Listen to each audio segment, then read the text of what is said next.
ที่สำคัญไปมากกว่านั้นอัยการได้มีคำสั่งในการสั่งฟ้องไปแล้วนะครับทักษิณสู้ด้วยวิธีนี้นั่นก็คงจะยากครับแต่ที่แน่จนถึงขณะนี้นะครับมีรายงานค่อนข้างชัดเจนนะทักษิณกำลังให้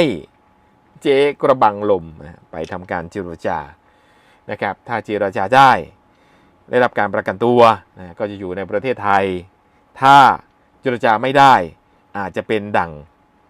โหนพินโยทำนายไว้นะครับว่าอาจจะจำเป็นจะต้องเดินทางไกลอีกครั้งหนึ่งก็ได้